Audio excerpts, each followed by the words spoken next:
حسن صاحب، سابق وزیر اعلیٰ پنجاب اور پی ٹی آئی کے صدر چودھری پرویز الہی کو اینٹی کرپشن نے گرفتار کر لیا ہے. کیا اس سے سیاسی کشیدگی میں مزید اضافہ نہیں ہوگا؟ ہوتا رہے، اس سے کیا فرق پڑتا ہے؟ ہماری ساری سیاسی تاریخ اس طرح کی ہے. پرویز الہی کی گرفتاری تو بالکل ہی اچنبھے کی بات نہیں ہے، ہرگز نہیں ہے. ہمارا کلچر ہے باہر والے اندر، اندر والے باہر. یہ گندے ہو گئے، پھر یہ ڈرائی کلین ہو گئے، پھر یہ ڈرائی کلین ہو کے پھر یہ گندے ہو گئے، پھر یہ ڈرائی کلین ہو گئے. یہ اس طرح کا یہی سائیکل ہے ہمارا. اور اگر میں آپ کو وہ سمری اپنی تاریخ کی، یہ عجیب و غریب ہی ہے. کوئی پتہ نہیں، کسی نے 14 اگست کو تعویذ دبا دیے تھے، کوئی پتہ نہیں، کوئی بد دعایا ہوا سا سلسلہ ہے سارا. ایک بہت ہی عجیب و غریب ہے. شروع کہاں سے ہوتا ہے جی؟ یہ عجب کھیل بابائے قوم کی خراب ایمبولنس سے شروع ہوتا ہے. اس کے بعد قرارداد مقاصد وغیرہ ہے، پھر لیاقت علی خان کے قتل تک پہنچنے کے بعد ایبڈو زدہ سیاستدانوں کی ایک لمبی چوڑی تاریخ ہے. وہ وہاں نہیں رکتی. پھر وہ پاپولر ترین اس ملک کی تاریخ کے وزیر اعظم ذوالفقار علی بھٹو کے عدالتی قتل تک پہنچتی ہے. اور قتل بھی اس کا جس کا نام ہی کوئی نہیں جانتا آج تک. سروے کر کے دیکھ لو، باہر جاؤ، ابھی اسٹوڈیو سے فارغ ہو کے باہر کھڑے ہو کے 1000 بندے سے پوچھو کس کے قتل کے جرم میں بھٹو کو پھانسی ہوئی تھی، کوئی نہیں جانتا. تو وہ زندہ رہتا ہے نہ رہتا، قتل ہوتا نہ ہوتا، کیا فرق پڑتا ہے؟ لیکن بہرحال ٹھیک ہے. اچھا، بھٹو کے قتل سے اس کی کتاب کا، اپنی کتاب کا، ہی کوڈ فورسی، کتاب کا نام کیا ہے؟ اف آئی ایم اسیسینیٹڈ، یعنی اگر مجھے قتل کر دیا جائے. اس کے بعد بے نظیر بھٹو کی اسیسینیشن، کوئی والی وارث نہیں. پھر نواز شریف کا طیارے ہائیجیک کرنا یا اس کا الزام لگنا، پھر جدے، پھر واپسی، پھر اقتدار، پھر انگلینڈ. سبحان اللہ. یہی ہماری گورننس ہے، یہی ہماری سیاست ہے، یہی ہمارے سیاستدانوں کا کیلیبر ہے، اور یہی ہماری نام نہاد جمہوریت کا خلاصہ اور اس کا ٹوٹل ہے. اس میں چودھری پرویز الہی کا گرفتار ہونا، میں تو اس بات پہ حیران تھا کہ اتنا لیٹ کیوں ہوا یہ کام.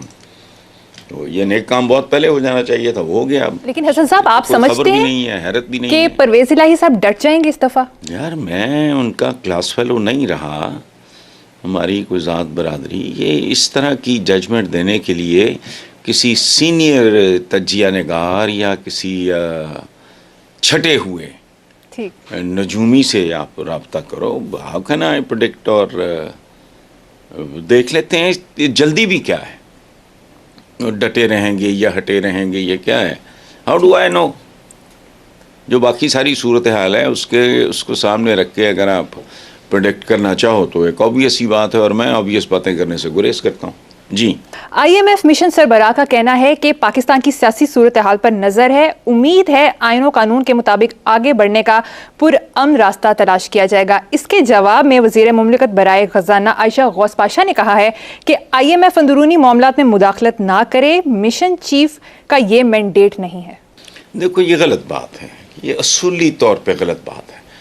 دیکھو اگر ہماری ساری ٹیم، اگر ہم ایک let's assume for a minute کہ ہم ایک بزنس کر رہے ہیں، ہمارا کو بہت بڑا لمبا چوڑا بزنس ہے، ہم سب پارٹنرز ہیں، اور آپس میں ہم جانوروں کی طرح لڑ رہے ہیں، اور دوسری طرف ہم نے بینک سے قرض بھی ہم نے بینک سے اپلائی کیا ہوا ہے. تو کیا بینک کو یہ حق نہیں پہنچتا کہ بھائی پہلے اپنے معاملات، ایک دوسرے پہ مقدمے کر رہے ہو، ایک دوسرے کو ذلیل و خوار کر رہے ہو، عدالتوں میں گھسیٹ رہے ہو، یہ کر رہے ہو، وہ کر رہے ہو، پہلے کچھ سیٹل تو کر لو اپنا کوئی. یہ میں کروڈ سے مثال دے رہا ہوں تاکہ عام بندے کو بھی ہمارے سمجھ آ جائے. تو کیسے وہ ان کا یہ مینڈیٹ نہیں ہے بھائی؟ کیوں نہیں ہے؟ اچھا، ایک ساہوکار ہے، وہ آپ کو قرض دے رہا ہے، آپ اچھا اس کو تو آپ کی صحت کا بھی علم ہونا چاہیے بھائی. انشورنس وغیرہ کیوں کراتے ہیں کہ یار یہ میں نے اس کو دے دیا، کل یہ پھڑک گیا تو اس کا کیا بنے گا؟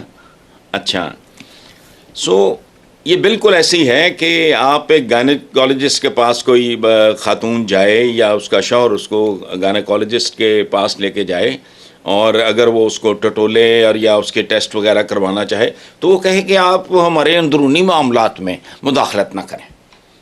یہ ریڈیکلس نہیں ہے بالکل. بھائی؟ جنہوں نے ایک ایسے ملک کو جس کی اکانومی جو ہے بالکل پیروں پہ بھی نہیں کھڑی, وہ رینگ بھی نہیں رہی ٹھیک طریقے سے, اس کو اگر انہوں نے اتنا بڑا قرض دینا ہے, کوئی بیل آؤٹ کا انہوں نے کوئی سلسلہ کرنا ہے, تو کیوں آپ یہ کہہ رہے ہو؟ وجہ دے ہیو ایوری رائٹ. اچھا, اگر آپ کو مداخلت اتنی ہی ناپسند ہے تو کہیں اور جاؤ.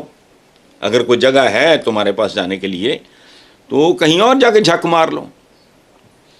تو یہ چپڑی ہوئی بھی اور چار چار بھی ادائیں ادھر ڈار صاحب کی, چار چار بھی اور چوپڑیاں بھی, یہ نہیں ہوتا.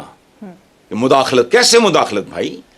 جس نے اتنا بڑا آپ کو قرض دینا ہے, یہ every right to make sure کہ کل تم فیتی فیتی ہو کے پھر نہ روتے پھرو, اسی کی دی مانو ماسی آکھاں گے. میری تو سمجھ میں نہیں آتی ہے. عائشہ غوث از اے سینسیبل لیڈی, میں نے سنا ہے ان کو 2-4 بار. وہی تو وہ خیر ڈار وغیرہ سے بھی وہ زیادہ سنجیدہ, متین اور بیلنس لگتی ہیں, لیکن یہ بات ان کی تو بالکل فضول ہے. ٹھیک ہے حسن صاحب, اکانومی کی بات کی تو وزارت ہر طرح کے معاملات میں مداخلت کا حق ہے. بالکل. او بھائی جی ساہوکار ہے وہ. جی حسن صاحب, اکانومی کی بات کی تو وزارت خزانہ کی رپورٹ کے مطابق پچھلے 11 ماہ میں 22 شعبوں کی کارکردگی منفی رہی ہے, صرف 3 میں بہتری ہوئی ہے. کرنسی کی قدر اور زر مبادلہ ذخائر میں کمی ہوئی ہے. دوسری طرف شماریات بیورو کی رپورٹ کے مطابق مئی میں تاریخی مہنگائی 38% کی بلند ترین سطح پر پہنچی ہے. چاول, انڈے, دالیں, مرغی, چینی, سبزیاں, تعلیم, علاج, معالجہ سب مہنگا ہوا ہے, اور یہ ساؤتھ ایشیا میں سب سے زیادہ ہے. سب مہنگا ہے. سب سے قیمتی چیز سب سے سستی ہے, اور وہ کیا ہے؟ زندگی. سب سے قیمتی چیز ہے, اور دنیا میں سب سے ارزاں, سب سے سستی یہاں ملتی ہے. تو اس لیے, اور یہ کون سی نئی بات ہے؟ روز اخباریں, آپ کیوں ہم اپنے ویور کا ٹائم ضائع کریں بھائی؟ اسی طرح کا سلسلہ ہے, سب کو پتہ ہے. جی حسن صاحب, دوسری طرف حکومت نے 1 ماہ میں 2 بار پیٹرولیم مصنوعات میں کمی کر دی ہے, اس بارے میں کیا کہیں گے؟ دیکھیں, پی ٹی آئی نے جب حکومت چھوڑی اس وقت فی لیٹر غالباً تھا 150 پیٹرول.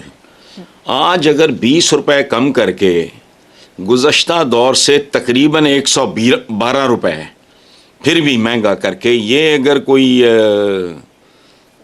اس پہ کوئی لڈیاں ڈالنا چاہ رہے ہیں تو مجھے تو کوئی اعتراض نہیں. بٹ بیسیکلی کیا ہے, کس کو دھوکہ دے رہے ہیں؟ اس پہ بغلیں بجا کے, اس پہ پھدک کے کس کو آپ دھوکہ دے رہے ہیں؟ دیکھو بات سنو, میں پہلے بھی ایک بار میں یہ بات میرے کالے کالوں میں بھی یہ شامل ہے کہ دنیا کا سب سے ذہین, چرب زبان اور دنیا کا سب سے بڑا پروپیگینڈسٹ بھوکے کو یقین نہیں دلا سکتا کہ اس کا پیٹ بھرا ہوا ہے. سردیوں میں کانپتے ہوئے آدمی کو آپ یہ یقین کیسے دلاؤ گے کہ تم نے اونی کوٹ پہنا ہوا ہے؟ اس طرح کی حرکتیں کر رہے ہیں. سیاست کی مانگ اجڑی ہوئی تھی, بانچ تھی پہلے, اب یہ بیوہ ہونے کے قریب ہے, اور ان کی تو شاید لاشوں پہ کفن دینے والا یا بین کرنے والا بھی کوئی نہ ہو. یہ جھوٹ ہے بالکل. میں نے کہا نا کہ بھوکے کو آپ سارے 1 کروڑ ڈالر بھی اکٹھا ہو کر بتائے کہ دیکھو یہ ہو رہا ہے, وہ تو بھوک سے مر رہا ہے, وہ کیسے مانے گا آپ کی بات؟ کوئی کوئی سر سلیقے والی بات کرو, کوئی سمجھ میں آنے والی بات کرو. جھوٹ بولو لیکن کوئی تھوڑا اس میں کوئی رکھ رکھاؤ, کوئی برم شرم ہونا چاہیے, لیکن نہیں ہے.